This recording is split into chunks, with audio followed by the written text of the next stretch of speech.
안녕하세요. 씩씩한 아들을 키우고 있는 30대 후반 주부입니다. 요즘 하루가 다르게 크는 아들을 보면 입가에 미소가 떠나질 않고 있어요. 하지만 무엇보다 저를 한박 웃음 짓게 만드는 사람은 바로 퇴근하고 오는 남편이랍니다. 밖에서 힘들게 일하고 들어오는 남편을 보면서 저 여자는 웃음이 나올까 싶으시죠? 제가 일하고 들어오는 남편을 보면서 흐뭇한 미소를 짓게 된 건 다 그만한 사연이 있어요. 분명 자식은 하나인데 꼭 2명 키우고 있는 것처럼 손이 많이 가는 남편이랍니다. 이래서 배움에도 다 때가 있다고 하나 싶을 만큼 남편은 아는 게 별로 없었죠. 남편은 정말 공부밖에 모르는 모범생이었어요. 문제가 있다면 교과서에 없는 내용은 하나도 모른다는 거였습니다. 세상 물정 모르던 남편이 당당하게 대기업에 입사하기까지 가슴에 맺힌 한이 참 많았죠. 그래서 오늘은 문득 출근하는 남편을 보다 옛날 생각이 나서 사연까지 쓰게 됐어요. 지금은 대기업 직원으로 일하고 있지만 원래 남편은 법학을 공부하던 법학도였답니다. 게다가 법대 졸업 후 로스쿨까지 진학했던 엘리트였죠. 저랑은 정반대 삶을 살던 남편을 처음 만나게 된 건 친구 술자리 약속에 따라갔다가 만나게 됐어요. 그런데 남편이 술집에서 술은 안 마시고 냉수만 마시고 있는 겁니다. 그래서 저는 그런 남편을 보면서 장난스럽게 물었죠.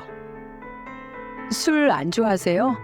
물 그렇게 많이 마시면 화장실만 자주 갈 것 같은데요? 제가 술을 마실 줄 몰라서요. 제 말에 남편은 민망한 표정으로 대답했습니다. 그때도 친구들 사이에서 남편 별명은 책벌레였죠. 공부 외에는 관심 없는 사람이라고 하길래 저는 남편이 되게 재미없는 사람일 줄 알았어요. 그런데 그날 남편이 먼저 저한테 관심 있다면서 번호를 물어보면서 가까워지게 된 겁니다. 호기심에 남편과 연락을 주고받다가 연인 사이로 발전하게 됐죠. 하지만 옆에서 지켜본 남편 모습은 괴로워 보이기만 했어요. 바로 변호사가 되기 위해서 하던 공부가 적성에 안 맞았던 겁니다. 그래서 늘 저만 보면 지친 표정으로 이렇게 말했죠. 난 아무리 생각해도 변호사로 먹고 살기 힘들 것 같아. 적성에도 안 맞고 하루하루가 지옥 같아. 솔직히 변호사는 내가 아니라 엄마가 원하는 직업이야. 내가 꼭 변호사 되길 바라는 사람은 엄마뿐이야. 그래도 오빠가 잘 되길 바라는 마음으로 그러셨을 거야. 조금만 더 노력해보자. 아니, 난 틀렸어. 애초에 학교랑 학원만 다니면서 공부만 하던 내가 제대로 된 변론을 할 수 있을 것 같아? 심지어 형사소송은 피의자, 피고인 접견도 있는데 난 그런 일 안 맞아. 이렇게 공부만 해서 겨우 변호사가 된다 해도 내 인생이 지옥 같을 것 같아. 머리를 쥐어뜯으면서 한탄하는 남편을 보니까 참 마음이 안 좋았어요. 얼마나 스트레스를 받았으면 그때 당시 남편은 원형 탈모까지 올 정도였답니다. 남편한테 부모님과 진지한 대화를 해보라고 권해도 다 소용없는 일이었죠. 왜냐하면 누구보다 간절하게 아들이 변호사가 되길 바라던 시모 때문이었어요. 그래서 울며 겨자 먹기로 버틸 수밖에 없었습니다. 하지만 시모 눈치만 보면서 꾸역꾸역 버티던 남편이 용기 내서 결단을 내린 계기가 있었죠. 바로 로스쿨 졸업 예정자라 변호사 시험에 응시했는데 날짜가 다가올수록 힘들어했어요. 그때 남편은 광범위한 양의 법문 지식을 공부할 엄두가 나질 않는다면서 두려워했습니다. 그런 남편을 보며 전 이렇게 말했죠. 세상 사람들이 다 하고 싶은 일만 하고 사는 건 아니지만 그렇다고 이렇게 머리 쥐어 뜯을 만큼 싫어하는 일을 하고 사는 것도 아니야. 다들 적당히 사회랑 타협해서 사는 거지. 그러니까 오빠도 정말 변호사 도전할 용기가 없으면 지금 결단을 내려. 언제까지 엄마가 하라는 일만 할 거야. 안 그래? 맞아. 변호사는 내 꿈이 아니야. 나 이번엔 꼭 못하겠다고 확실히 말씀드려야겠어. 그래, 오빠 정도면 할 수 있는 일이 얼마나 많은데. 얼마나 압박감이 심했으면 불면증까지 생겨서 도저히 공부에 집중할 수 없던 상태였어요.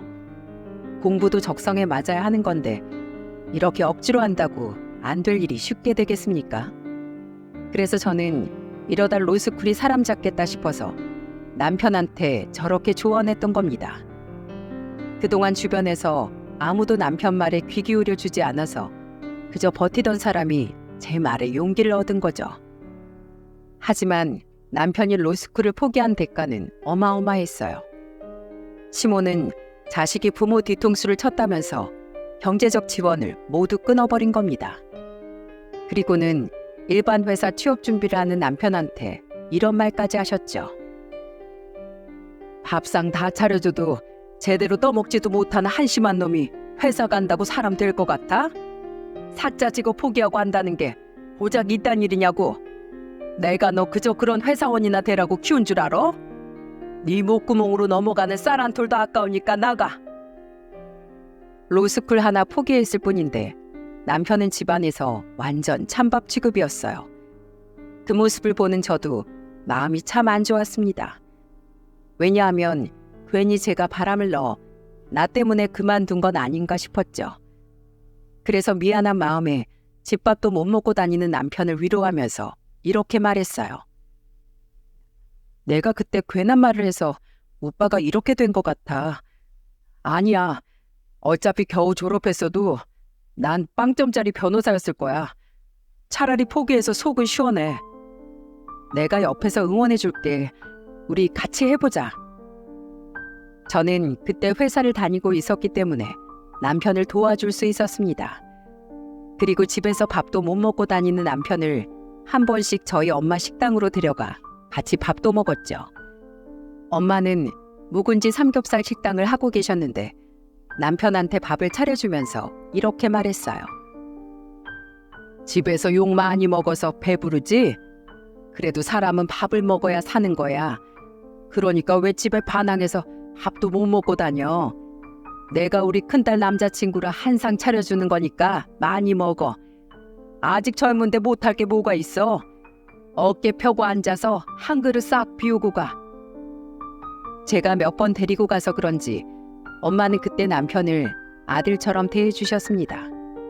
아버지가 9살 때 돌아가신 후로 줄곧 여자 셋만 살다 보니까 남편을 아들처럼 생각하셨어요. 그래서 남편은 엄마 식당에 놀러 오는 걸 가장 좋아했죠. 하지만 계속 면접에서 떨어지니까 남편은 방황하기 시작했답니다. 심지어는 술도 못 마시는 사람이 어디서 술을 잔뜩 먹고는 저한테 전화해서 이런 말까지 했어요. 난 이번 생은 틀렸어. 당당하게 살고 싶은데 이젠 힘들다. 술 취한 목소리로 힘들다는 말만 반복하던 남편은 전화를 끊어버렸죠. 놀라서 전화를 바로 걸었지만 남편은 전화를 받지 않았어요. 결국 한밤중에 뛰쳐나가 길거리를 돌아다니면서 남편을 찾아 헤맸죠. 한참을 헤매다가 남편을 발견한 곳은 도로였습니다. 비틀거리는 걸음으로 도로를 걷고 있는 남편을 보고 저는 고민할 틈도 없이 뛰어갔어요. 그리고 남편을 잡아서 인도로 끌고 왔죠. 위험천만한 상황에 놀란 저는 술에 취한 남편한테 소리치며 말했습니다. 오빠 미쳤어? 왜 그래 대체? 난 틀렸어. 망했다고. 나보다 학벌 안 좋은 사람도 취업하는데 나만 못하잖아. 이미 내 인생은 망했다고. 정신 차려서 왜 더 잘 배운 오빠가 계속 떨어지는지 알아낼 생각을 해야지. 이렇게 두 손 놓고 있으면 어떡하자는 거야. 어머니한테 보여주겠다면서. 해낼 수 있는 아들이라고 보여주겠다면서. 지금이라도 열심히 해서 보여드리면 되는 거잖아. 그때 남편은 제 말에 울기만 했어요. 마음처럼 취업이 안 되니까 답답했을 남편 마음도 충분히 이해는 됐죠.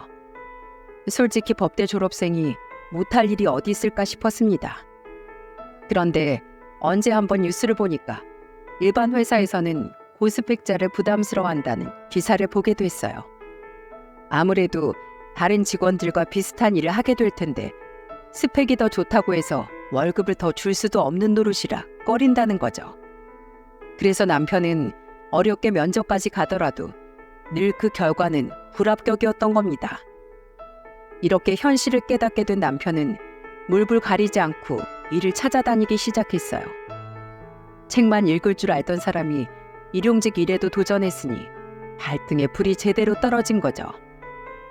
그렇게 불안한 남편을 지켜보면서 연애한 지도 1년 8개월째였습니다. 같이 어려운 순간을 이겨내던 저희는 결혼을 결심하게 되었어요. 제가 일찍 취업해서 모아놓은 돈도 있었고 둘 중 한 사람이라도 자리 잡았으니까 괜찮을 거라고 생각했습니다. 하지만 저희가 결혼하겠다고 시댁에 갔다가 된통 욕을 먹었죠. 시모는 인정할 수 없다면서 남편을 보고 이런 말을 하면서 소리쳤어요. 제대로 사는 걸 보여주겠다더니 한다는 게 결혼이야? 네가 뭐가 있다고 결혼을 하겠다는 거야? 멀쩡한 로스쿨까지 때려치더니 정신 나간 거 아니야? 그깟 일용직 전전하면서 잘 살 것 같아? 너 지금이야 젊어서 몸으로 때우는 거지. 너 그거 잠깐이야. 난 변호사 아들 아니면 절대 인정 못해. 엄마, 제발 그만 좀 하세요. 아직도 포기 못 하셨어요? 이런 나약하고 못난 놈. 나한테 너 같은 아들 필요 없으니까 당장 나가. 결혼이라는 말만 듣고 잔뜩 화가 난 시모는 옆에 있던 파리채까지 들고 저희를 쫓아냈습니다. 반대가 심할 거라고 생각은 했지만 이렇게 말이 안 통할 정도일 줄은 몰랐죠. 그래도 시댁이라고 아무리 문전박대를 해도 용기를 내서 남편과 여러 번 찾아갔어요. 하지만 시모는 아예 꼴도 보기 싫다면서 한동안 집을 떠나 있기도 했습니다. 그래서 이대로 시댁에 허락받긴 글렀구나 싶어서 포기할 때쯤 시부가 저희를 따로 부르셨죠. 시부는 한숨을 내쉬면서 남편을 보고 진지한 얼굴로 말했어요. 너 정말 로스쿨 그만둔 거 후회 안 할 자신 있냐? 다시는 안 돌아갈 거야? 네, 저 정말로 변호사 될 자신이 없어요. 아버지도 다 아시잖아요. 저 학교 다닐 때 친구들이랑 편하게 놀아본 적도 없고 맨날 엄마가 쫓아다니면서 학교, 학원, 과외만 반복했어요. 수학여행 다녀오면 공부 흐름 깨진다고 그 흔한 수학여행도 한번 못 가본 게 너무 후회스러워요. 그래서 이젠 정말 제가 다짐한 대로 살고 싶어요. 학창 시절에도 시모 때문에 공부만 하던 남편은 추억이랄 게 없었습니다. 그래서 남편은 친구가 많지 않았는데 그마저도 다 법대 친구들 뿐이었죠. 그때 남편의 간절한 외침을 들은 시부는 한숨을 푹 쉬시더니 이렇게 말하셨어요. 네가 정말로 후회가 없다면 네 뜻대로 해라. 자식 인생 부모 마음대로 되겠어? 그동안 내가 네 엄마를 말렸어야 했는데 아버지 노릇 제대로 못해서 미안하구나. 너는 네 가정 꾸려서 멋진 아버지로 살아. 아버지, 저 믿어주세요. 진짜 저 잘 살아볼게요. 시부의 말에 남편은 목 놓아 울었습니다. 저도 너무 놀라서 울먹이면서 시부를 보며 말했죠. 아버님, 정말 감사드려요. 내가 너한테 고맙지. 방황하는 우리 아들 붙잡아줄 사람 너밖에 없었어. 우물안 개구리 같던 내 아들 이만큼 이끌어줘서 고맙다. 결국 시부의 허락이라도 받게 된 저희는 결혼 날짜를 잡게 됐어요. 하지만 시모는 끝까지 반대하던 상태라 결혼식에 모시지 못하겠구나 싶었습니다. 그런데 결혼식을 며칠 앞두고 시모가 저희를 집으로 부르셨죠. 그때 시모는 저희를 불러서 이런 제안을 하셨어요. 내가 너희들 결혼 찬성할 테니까 신혼생활은 내 건물에서 시작해라. 마침 3층에 있는 원룸방 비었으니까 거기서 살림 차려. 저는 모아둔 돈도 있었고 대출만 조금 받으면 충분히 신혼집을 마련할 수 있었습니다. 그래서 저는 혹시나 저희가 집을 못 구할까 봐 걱정하시는 건가 싶어서 조심스럽게 말했죠. 어머님, 저희 대출 받으면 충분히 집 구할 수 있어요. 혹시나 걱정돼서 그러시는 거면 신경 쓰지 않으셔도 돼요. 내가 지금 그런 걱정하는 것 같아? 잘 사는 거 보여주겠다면서?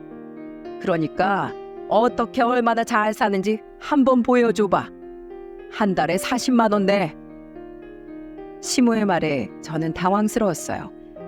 우선 고민해 보겠다는 말만 하고 나왔죠. 갑작스런 시모의 제안에 저는 남편과 상의를 하게 됐습니다. 그러자 남편은 고민 끝에 이렇게 말했어요. 나는 엄마한테 변호사는 아니지만 잘 살 수 있다는 걸 보여주고 싶어. 나 혼자서 자리 잡는 거 보시면 엄마도 조금 달라지시지 않을까? 내가 결코 나약한 아들이 아니라는 걸 꼭 보여드릴 거야. 그래, 우리 꼭 어머님께 잘 사는 모습 보여드리자. 남편의 패기 가득한 말에 저는 시모 건물에서 신혼살림을 시작하기로 다짐했어요. 시모는 4층짜리 건물 맨 꼭대기에 살고 있었고 저희한테 살라고 내준 자리가 그 건물 3층이었던 겁니다. 그래서 우선 남편이 취업에 성공하고 자리 잡을 때까지만 그곳에서 살기로 했죠. 그렇게 우여곡절 끝에 시부모님과 친정엄마를 모시고 결혼식을 올릴 수 있었어요. 하지만 결혼 반대보다 더한 일이 저희 부부를 기다리고 있을 거라고 상상도 못했답니다. 특히 하나 있던 시누이는 예상치 못한 복병이었죠. 정말 피를 나눈 남매가 만나 의심스러울 만큼 심한 말을 퍼부었어요. 심지어는 살림이 다 정리된 저희 집을 보고 이런 말까지 했습니다. 와, 누가 보면 전쟁통에 결혼해서 살림 차린 줄 알겠네. 여기 지금 사계절 옷이 다 있는 거야? 이런 쥐똥만한 옷장이 있는 것도 이제 처음 알았는데 여기 옷이 다 들어가는 것도 참 놀랍다. 옳게, 솔직히 좀 실망했지? 네? 뭘 실망해요? 아니, 법대생이라고 해서 사짜 남편 볼 줄 알았는데 일용직이나 뛰는 남편이랑 결혼했잖아. 내가 귀띔이라도 해줄걸. 제가 할 줄 아는 건 집불도 없으면서 고집만 엄청 세. 그러니까 고분고분 엄마 말이나 듣고 살았으면 이런 원룸 신세는 피했을 거 아니야. 에휴, 저 멍청한 놈. 시누이는 남편을 보고 못마땅하다는 듯 손가락질까지 하면서 혀를 찼죠.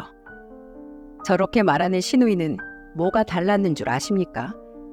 그저 시모가 하라는 대로 사는 것밖에 할 줄 모르는 건 시누이도 마찬가지였어요. 단지 제 남편은 더 이상 못하겠다 싶어서 솔직하게 말하고 그만둔 것뿐이었죠. 그런데 그게 뭐가 그렇게 무시할 만한 짓이라고 사람을 깔보나 싶었습니다. 그래서 저는 괜히 살림을 뒤적거리면서 비꼬고 있는 시누이를 보며 이렇게 말했어요. 저는 빈 깡통처럼 시키는 대로만 하는 사람보다 당당하게 자기 의견 말하는 사람이 훨씬 좋아서요. 꼭 변호사가 돼야만 자기 할 말 하고 사는 건 아니잖아요? 다 자기 인생 사는 건데 멍청한 건 아니죠. 지금은 이래도 나중에 어떻게 될 줄 알고 사람을 그렇게 무시하세요? 사람 함부로 무시하는 거 아니에요. 옳게, 은근히 나 비꼬는 것 같다. 빈 깡통, 나 들으라고 하는 말이야? 아니요. 사람 무시하지 말라는 말이 형님 들으라고 한 말이에요. 이상한 포인트에 꽂히시네요. 혹시 뭐 찔리는 거 있으세요? 야, 이게 완전 사람을 살살 긁네. 형님, 농담이에요.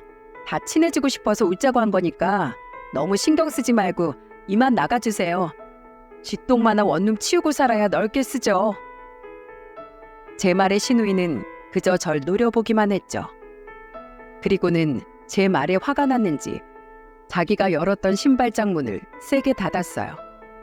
그런데 괜한 하프를 신발장에 한 건지 신발장 문을 고정하던 경첩이 뚝 떨어진 겁니다. 그래서 저는 바로 휴대폰 카메라를 들어 그 장면을 찍으면서 말했죠. 아니, 왜 괜히 살림살이를 부수고 있어요? 이건 혹시 모르니까 제가 사진으로 좀 남겨둘게요. 저희도 세입자인데 나중에 나갈 때 이런 거 다 문제 삼으면 어떡해요? 아주 끼리끼리 잘도 만났네. 됐어. 죽이 되든 밥이 되든 살아봐. 혼자서 화만 잔뜩 내고 나가는 신우이를 보니까 기가 막혔죠. 누나가 이제 새롭게 시작하는 남동생을 응원은 못 해줄 망정 저렇게 개무시해도 되는 겁니까?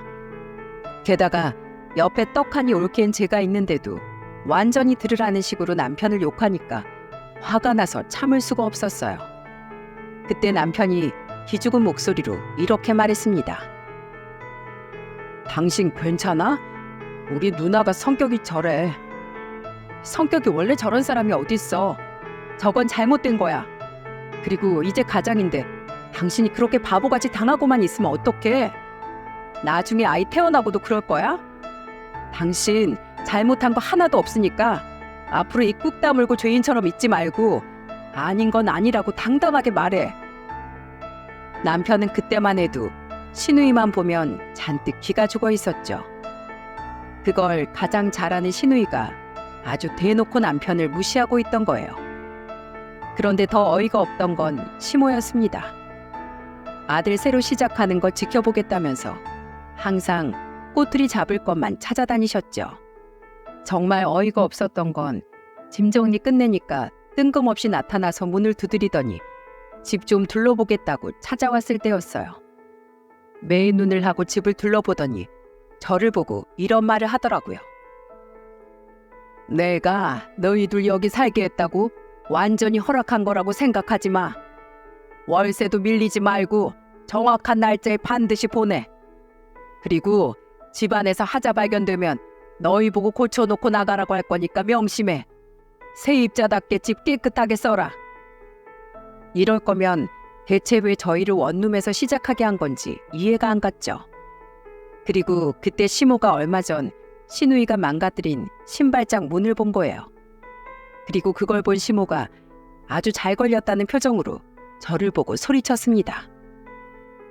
이것 봐, 이것 봐. 자기들이 산 집 아니라고 막 쓰고 있었네. 이렇게 조심성이 없어서야 어떻게 살려고 그래?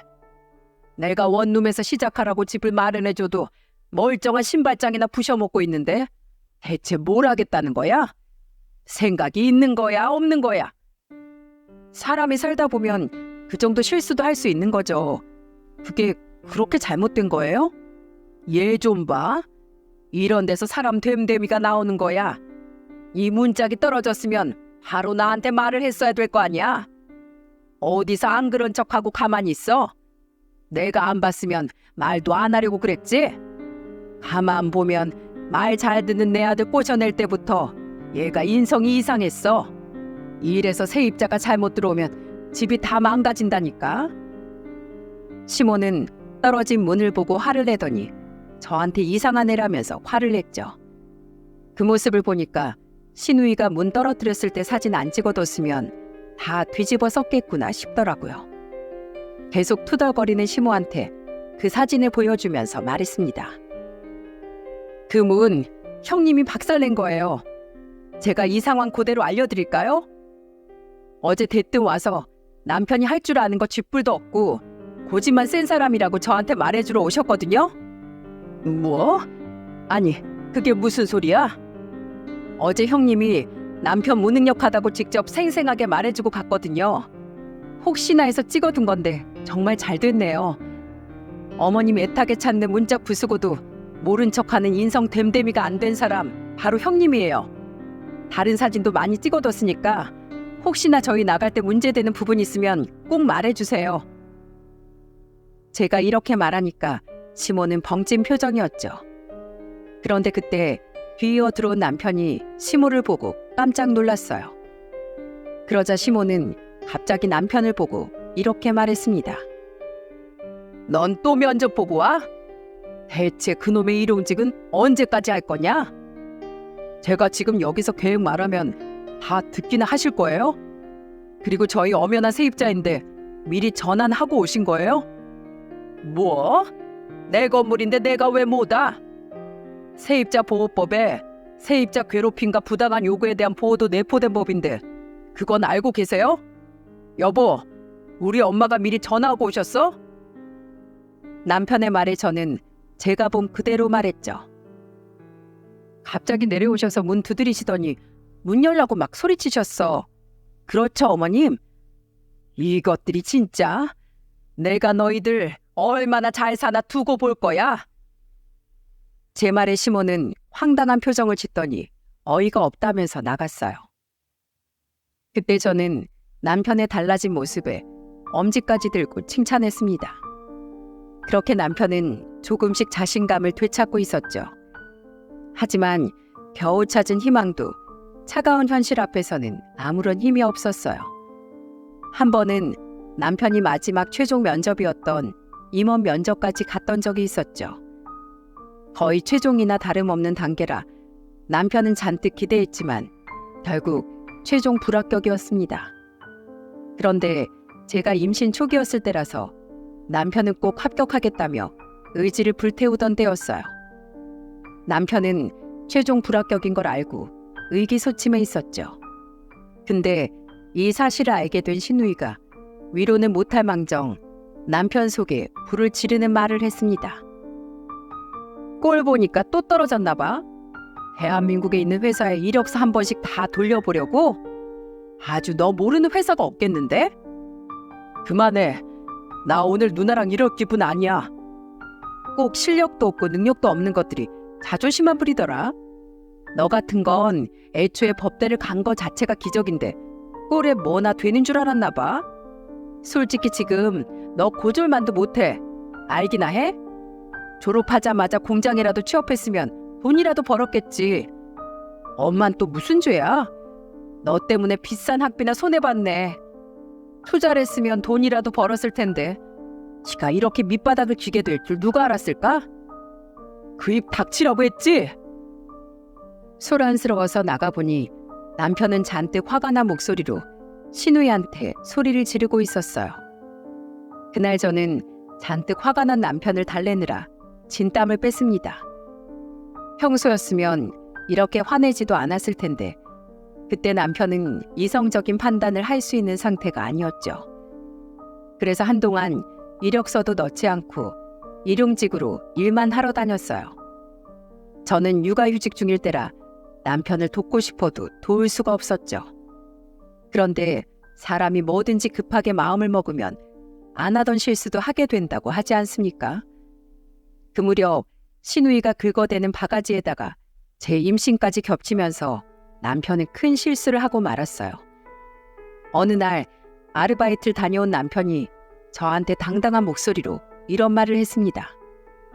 여보, 나 대기업에 취업하게 될 것 같아. 그 회사의 높은 분이 준 정보인데 이번에 직원을 좀 뽑는데 그런데 그분이 나 정도 스펙이면 뒷백만 있어도 충분하다고 걱정 말고 자기 믿고 있으래. 벌써 취업이라도 된 것처럼 들떠있는 남편을 보자 무언가 이상해서 제가 이렇게 물었죠. 당신이 근데 대기업의 그 높은 분을 어떻게 알아? 법대 다닐 때 어쩌다가 알게 된 분이 있었어. 몰랐는데 대기업 임원이시더라고. 그래서 내 소식 듣고 제대로 밀어주신다고 하셨어. 그러니까 당신 너무 걱정하지 마.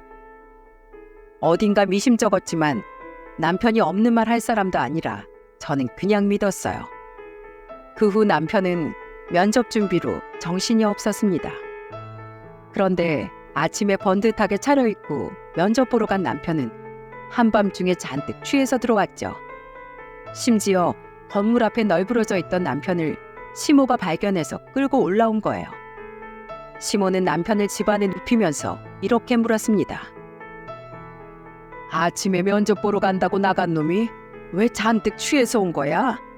뭐 벌써 회식이라도 했어? 2천만 원은 또 뭔 소리야? 설마 너 연봉 2천만 원밖에 안 준대? 말 좀 해봐. 시모는 답답했는지 술에 취해서 뭐라고 웅얼거리기만 하는 남편을 냅다 때렸죠. 그러자 남편은 울먹거리면서 가슴을 치더니 이렇게 말했어요. 2천만 원 주면 대기업 취직시켜 준다길래 있는 돈 없는 돈 다 끌어다가 보내줬는데 돈도 사람도 다 사라졌어요. 뭐야? 아니 그게 무슨 소리야? 누가 널 취업시켜 준다는데? 누가 제 이력서를 봤다면서 연락했었어요. 그 사람이 분명히 2천만 원만 입금하면 오늘 면접 자리 오기만 해도 합격이라고 했는데. 울먹이면서 말하는 남편의 말에 저는 깜짝 놀랄 수밖에 없었습니다. 저한테는 한마디 상의도 없던 일이었거든요. 공부만 알고 세상 물정 모르던 남편은 그게 사기인 줄도 몰랐던 거죠. 정말 오늘 면접이 있는 줄 알고 회사로 갔던 남편은 예정된 면접이 없다는 말에 돈을 받아간 인간한테 전화를 걸었던 겁니다. 그런데 작정하고 사기친 놈이 전화를 받겠습니까? 결국 취업은 고사하고 돈만 날린 낙동강 오리알 신세가 된 거죠. 게다가 취업만 하면 천천히 갚을 생각으로 대출까지 받아서 돈을 마련했던 거였어요. 그러니 맨정신으로 차마 집에 오지도 못하고 술만 퍼마시고 있던 겁니다. 시모는 남편의 말을 다 듣고 답답했는지 남편을 탓하면서 말하셨죠. 이 바보 천치야. 요즘 누가 돈을 주고 회사에 입사를 해? 법 공부했단 놈이 그렇게 회사에 취업을 하고 싶었어? 나도 잘하고 싶었다고요. 저라고 일이 이렇게 될 줄 알았겠어요? 저도 너무 속상해요. 정말 쓸모없는 인간이 된 것 같아서 제 자신이 너무 싫다고요. 저는 남편의 말을 듣고 눈물을 흘렸어요. 망연자실한 모습으로 자책하는 모습이 너무 가슴 아팠습니다. 그런데 남편은 사기당한 충격이 컸는지 한동안 반쯤 정신이 나간 사람 같았죠. 인생 다 포기한 것처럼 다니길래 전 이대로 안 되겠다 싶어서 남편한테 통장을 건네면서 말했어요. 여보, 이걸로 우선 빚부터 갚자. 이자 생각해서라도 하루빨리 갚는 게 좋아. 내가 이 돈으로 어떻게 빚을 갚아. 당신이 힘들게 한 푼 두 푼 모은 걸 다 아는데. 이 돈 내가 괜히 모았겠어? 나 혼자 살겠다고 모은 돈 아니야. 우리 부부 급할 때 쓰려고 모아둔 비상금이니까 얼른 대출부터 갚자. 여보, 정말 미안해. 내가 진짜 잘못했어. 누구나 한 번은 실수해. 근데 두 번부터는 실수가 아니라 죄야, 죄. 그러니까 이번 기회에 인생 공부했다 치고 다시 일하자. 제 말에도 눈물을 흘리는 남편을 저는 안아줬습니다. 이런 상황에도 시모는 남편을 무시하면서 절대 돕지 않았죠. 게다가 시부한테도 절대 도와주지 말라면서 으름장까지 놨어요. 애초에 시댁에 손 벌리고 싶지 않았기 때문에 제가 직접 나선 겁니다. 하지만 남편 빚을 갚고 나니까 통장에 남은 잔액이 17,000원 뿐이었죠. 남편이 일용직으로 아무리 열심히 뛰어도 생활비로 전부 나가기 일쑤였어요. 그래서 결국 월세 낼 돈이 없어서 밀리기 시작한 겁니다. 저도 정말 어지간하면 월세는 밀리고 싶지 않았는데 상황이 너무 빠듯했죠. 그랬더니 시모는 남편이 일만 나가면 저를 탓하기 시작했어요. 이게 다 네 년 때문이야. 우리 아들 너 잘못 만나서 이렇게 된 거야. 엘리트 코스 밟던 애가 사기당하는 게 말이나 되냐고. 그게 왜 제 탓이에요? 그리고 멍청하고 못 배운 사람만 사기당하고 사는 거 아니에요. 뉴스 한번 보세요. 멀쩡하게 살던 의사들도 사기꾼한테 당하는 세상이라고요. 뭐야? 이게 어디서 말대답이야? 월세 밀린 거 이자까지 다 쳐서 갚고 싶어? 도무지 말이 안 통하는 시모를 상대하느라 너무 힘들었어요. 그렇게 그곳에서 지내는 내내 시모와는 잠시도 사이가 좋았던 적이 없었죠. 그러다 결국 월세가 석 달째 밀렸을 때 시모가 단판을 짓자면서 저를 불렀습니다. 그때 병원에 다녀온 저는 곧장 4층 시댁으로 갔어요. 시모가 저를 보면서 이렇게 말했죠.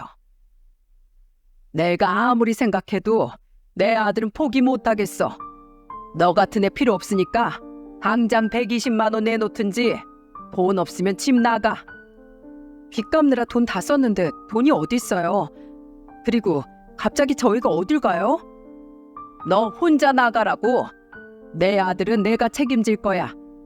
걔는 사기당한 충격 때문에 혼자서 아무것도 못하잖아. 내가 옆에서 하나부터 열까지 도와줘야 사람 구실 할 수 있다고. 긴 말 하기 싫고 네 짐 다 빼놨으니까 들고 나가. 시모의 말에 정말 입이 떡 벌어졌어요. 그리고 정말 질려버릴 만큼 시모랑 지지고 볶아서 진짜 다신 안 볼 생각으로 이렇게 말했습니다. 아들이 엄마 없이 못 사는 게 아니라 당신이 자식 없이 못 사는 거겠지. 자식 뒤만 졸졸 쫓는 버릇 못 버린 것 같은데 어디 평생 그렇게 살아봐요. 진짜 시모한테 진절머리가 난 저는 화를 버럭 내고 집을 나와버렸죠. 그리고 3층으로 가보니까 정말 제 집만 쏙 나와 있었어요. 짐을 보니까 더 기가 막혀서 저는 용달차를 불러서 짐을 전부 싣고 친정으로 갔습니다. 그렇게 다 챙겨서 친정으로 가는데 시모한테 어이가 없는 문자까지 왔죠. 너 같은 종자는 우리 집안에 필요 없다. 솔직히 뱃속애가 우리 아들 신지 누가 알아? 나는 그에 관심 없고 오로지 내 핏줄 내 아들만 챙길 거니까 조용히 입 다물고 이혼 도장이나 찍어. 위자료 3천만 원 챙겨줄 테니까 곱게 떨어져라. 세상에 공짜가 어딨어? 돈이나 벌어오던지. 돈도 못 버는 주제에 어딜 넘봐? 끝까지 인성 파탄난 것 같은 시모의 문자를 보니까 저도 이판사판이었어요. 그래서 한마디도 안 지고 정확히 이렇게 보냈답니다. 네, 저도 그쪽 같은 집안 며느리 되고 싶지 않아요. 아주 잘 됐네요. 정말 감사합니다. 그쪽 집안이라면 얼굴만 떠올려도 아주 지긋지긋해요. 어차피 남보다 못한 사이였는데 잘 됐네요. 결국 월세 120만 원 밀려서 쫓겨난 꼴이 된 거죠. 그 순간 화도 났지만 너무 비참해서 그 집에 단 한순간도 있고 싶지 않았어요.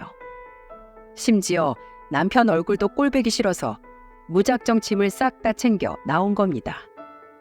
무작정 친정에 가니까 엄마는 저를 보고 깜짝 놀라셨죠. 그리고 서러웠던 감정이 엄마를 보자 북받쳐 올라서 눈물을 흘리며 엄마 품에 안겨서 목 놓아 울었습니다.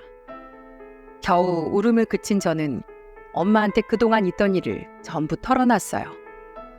엄마는 제 얘기를 듣고 화를 내면서 이렇게 말하셨죠.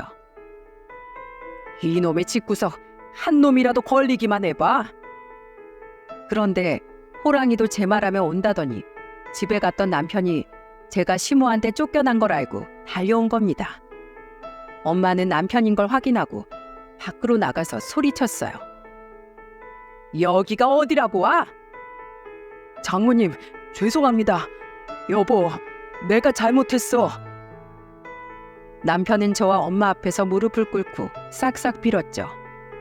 전날 비가 크게 와서 주택이었던 친정 대문 앞에 물 웅덩이가 있었는데도 아랑곳하지 않고 비는 겁니다. 그 모습을 보더니 엄마는 무언가 떠오른 듯 남편을 보면서 이렇게 말했어요. 우리 딸이 자네 집에서 그렇게 고생한 거 듣고 지금 내 심정이 어떨 것 같나? 장모님, 죄송합니다. 제가 죽을 죄를 지었습니다. 말로만 죄송하다면 단가? 난 똑같이 해줘야겠어. 이젠 자네가 우리 집으로 들어와. 알았어? 그리고 똑같이 나도 40만 원 월세 받을 거야. 그 대신 가장으로서 자네가 직접 벌어서 내겠다고 약속하면 내 방 하나 내줌세. 네, 장모님. 그렇게만 해주시면 제가 뭐든지 다 할게요. 제발요. 하지만 저는 그런 남편을 보고도 도무지 화가 풀리지 않았어요. 그래서 남편을 보면서 이렇게 말했죠. 나는 당신 어머니 때문에 이렇겐 도저히 못 넘어가. 우리 뱃속 아이가 잘못될 수도 있던 일이라고. 당신이 지금 선택해. 어머님이야, 나야? 내가 당신 없이 어떻게 살아? 당연히 당신이랑 우리 애를 책임져야지. 내가 이제 정말 당신 실망시키지 않게 잘할게. 남편은 그렇게 저와 아이를 선택했고 시댁에서 저희 살림을 전부 챙겨서 저희 집으로 왔습니다. 시모는 자기 아들 뺏어간다고 노발대발 난리도 아니었어요. 그래서 남편이 시모 전화에 대고 이렇게 말했죠. 이제 더 이상 볼 일 없어요. 그동안 인격적으로 모욕당한 거 전부 기억하고 있어요. 내 아이만큼은 내가 책임질 거니까 다신 전화하지 마세요. 남편의 단호한 태도에 저는 그제야 안심이 됐습니다. 그 후 남편은 제대로 정신 차린 듯 하루하루 성실하게 지냈어요. 특히 엄마는 매일같이 남편을 가게로 불러 일을 시켰죠. 굳은 일을 시켜도 남편은 불평이나 불만 없이 해냈습니다. 홀 서빙부터 설거지까지 정말 안 하는 일이 없었어요. 하루 8시간 최저 시급을 받는 일이었지만 남편은 스스로 나서서 그 이상의 일을 하고 있었어요. 그래서 엄마는 박서방이 이제야 가장처럼 보인다면서 좋아하셨죠. 게다가 남편은 퇴근하고 돌아오면 늘 취업 자리를 알아봤어요. 그렇게 10개월 정도 꾸준히 대기업의 문을 두드린 남편의 정성에 드디어 취업 문이 열린 겁니다. 그토록 꿈에 그리던 대기업에 당당히 입사를 한 거죠. 처음으로 사원증을 목에 걸던 날, 저는 남편과 기쁨의 눈물을 흘렸어요. 그리고 남편은 저한테 이렇게 말했습니다. 여보, 나 끝까지 믿어줘서 고마워. 당신이 있어서 내가 이렇게 해낼 수 있었어. 2년간의 긴 실패 끝에 드디어 해낸 남편이 자랑스러웠습니다. 좁디 좁은 취업문을 통과한 남편이 그 어느 남편보다 대단해 보였죠. 건강하게 태어난 아들까지 정말 행복한 일만 남은 것 같았어요. 그런데 남편 합격 소식을 시부한테 전했는데 그걸 어떻게 시모가 듣고는 저희 친정까지 찾아와 이런 말을 하더라고요. 수고했다, 내 새끼. 드디어 합격했구나. 우리 아들 이제 대기업 사원인데 어여 집으로 돌아와. 내가 왜요? 가기 싫은데요. 전 이미 어머니랑 인연 끊었어요. 잊으셨어요? 일용직 다닐 땐 자식이든 며느리든 쳐다도 안 보더니 이제 대기업 다닌다니까 이제서야 인정하시는 거예요? 아버지처럼 손주 보고 싶다고 온 적도 없잖아요. 그거야 네가 싫어할까 봐. 핑계대지 말고 그냥 가세요. 내 집은 여기 처갓집이니까 당장 가시라고요. 남편은 결국 시모를 내쫓았어요. 결국 시모는 아들 데리러 왔다가 쫓겨나고 만 셈이죠. 본인이 한 짓을 그대로 돌려받게 됐으니까 이거야말로 제대로 벌받은 거 아닙니까? 그런데 시모의 천벌은 이뿐만이 아니었습니다. 시모가 유방암에 걸렸다면서 저한테 전화를 한 거예요. 저한테 전화해서 뻔뻔하게 이런 말을 했죠. 딸이며 아들이며 전부 나가서 나 너무 힘들다. 병원에 다녀와야 하는데 나 좀 도와줘. 네 시아버지 무릎 다쳐서 누워있는 거 알잖아. 제가 왜요? 미국 간 형님한테 들어오라고 하세요. 저도 애 보느라 바빠요. 나 좀 용서해줘. 제발 부탁이다. 이 늙은이 불쌍하지도 않냐? 그때 임신했던 저는 안 불쌍하셨어요? 120만 원 없어서 쫓겨나 본 적 없으시죠? 어머님이 저한테 도와달라고 하면 안 되는 거죠. 사람이 양심이 있어야죠. 이만 끊을게요. 저는 시모의 전화를 단칼에 끊었습니다. 암이라는 말에 마음은 안 좋았지만 시부 말에 의하면 항암 치료받으면 극복이 가능하다는 걸 알고 있었죠. 그래서 정말 제 손으로 돕고 싶지 않았어요. 오히려 허리도 안 좋으신데 무릎까지 다친 시부를 간병하라면 했을 겁니다. 하지만 시모는 지난 기억이 떠올라 목소리도 듣고 싶지 않았어요. 그런데 시모는 끝까지 포기하지 않고 남편한테까지 전화해서 애원을 했더군요.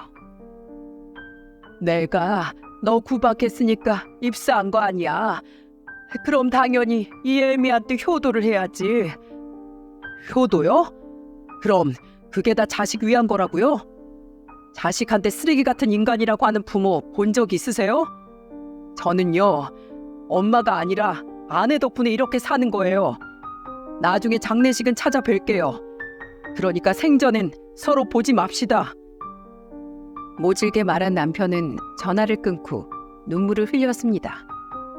무너져 내리는 남편을 그저 안아줄 수밖에 없었죠. 그래서 몇 년째 시모와는 안 보고 살아요. 시부는 그래도 간간히 만나고 있는데 시모는 만날 엄두가 안 납니다. 그런데 웃긴 건 형님도 외국인이랑 결혼하고 나가더니 아예 소식이 끊겼다는 거죠. 사진만 보내고 한국은 올 생각도 없어 보인다고 시부가 한탄을 하시더군요. 지금도 저는 남편과 친정에서 살고 있습니다. 아파트로 이사 가자고 해도 남편은 따뜻한 정이 느껴지는 지금이 좋다고 했죠. 그 말을 듣는데 어찌나 고마웠는지 몰라요. 지금도 주말에 바쁜 시간에 남편이 엄마 식당으로 가서 돕고 있습니다. 아들도 건강하게 잘 커주고 있으니 이것만한 행복이 또 있겠습니까? 저는 아들이 그저 건강하고 착하게 자라기만 했으면 좋겠어요. 그 이상을 바라는 건 제 욕심이라고 생각이 들었죠. 그저 부모로서 아들을 응원하고 지지해주는 게 좋은 부모 아닐까 싶습니다. 제 사연 들어주셔서 정말 감사드립니다.